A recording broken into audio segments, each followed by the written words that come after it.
Chapter 4 The First Shock. Disappointed, I left Bombay and went to Rajkot, where I set up my own office. Here I got along moderately well. Drafting applications and memorials brought to me in on an average 300 rupees a month. For this work, I had to thank influence rather than my own ability, for my brother's partner had a settled practice. All applications, etc., which were really, or to his mind, of an important character, he sent to big barristers. To my lot fell the applications to be drafted on behalf of his poor clients. I must confess that there I had to compromise the principle of giving no commission, which in Bombay I had so scrupulously observed.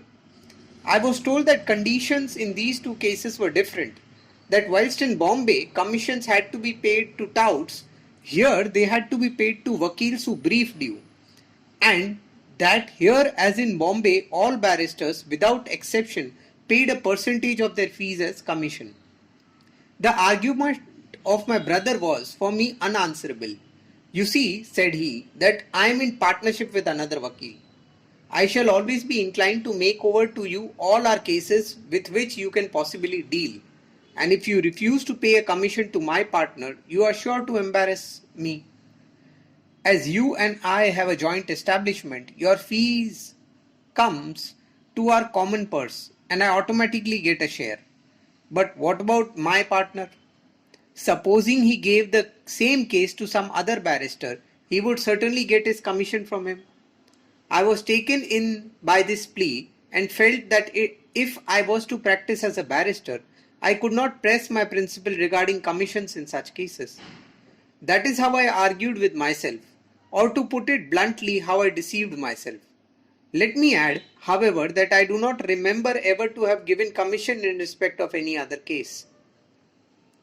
Though I thus began to make both ends meet, I got the first shock of my life about this time. I had heard that a British officer was like, but up to now had never been face to face with one. My brother had a secretary and advisor to the late Rana Sahib of Porbandar before he was installed on his gadi, and hanging over his head at this time was the charge of having given wrong advice when in that office. The matter had gone to the political agent who was prejudiced against my brother. Now I had known this officer when in England, and he may be said to have been fairly friendly to me. My brother thought that I should avail myself of the friendship and, putting in a good word on his behalf, tried to disabuse the political agent of his prejudice. I did not at all like this idea. I should not, I thought, try to take advantage of a trifling acquaintance in England. If my brother was really at fault, what use was my recommendation? If he was innocent, he should submit a petition in the proper courts and, confident of his innocence, face the result. My brother did not relish this advice. You do not know Kathiawad, he said, and you have yet to know the world. Only influence counts here. It is not proper for you, a brother, to shirk your duty when you can clearly put in a good word about me to an officer you know. I could not refuse him, so I went to the officer much against my will. I knew I had no right to approach him and was fully conscious that I was compromising my self-respect. But I sought an appointment and got it. I reminded him of an old acquaintance, but I immediately saw that Kathiawad was different from England. That was an officer on leave was not the same as an officer on duty. The political agent owned the acquaintance, but the reminder seemed to stiffen him. Surely you have not come here to abuse the acquaintance, have you? Appeared to be the meaning of that stiffness, and seemed to be written on his brow. Nevertheless, I opened the case. The Sahib was impatient. Your brother is an intriguer. I want to hear nothing more from you. I have no time. If your brother has anything to say, let him apply before the proper channel. The answer was enough. Was perhaps deserved as well. But selfishness is blind. I went on with my story. The Sahib got up and said, you must go now. But please hear me out, said I. That made him more angry. He called his peon and ordered him to show me the door. I was still hesitating when the peon came in, placed his hands on my shoulders, and put me out of the room. The Sahib went away as only the peon and I departed fretting and fuming.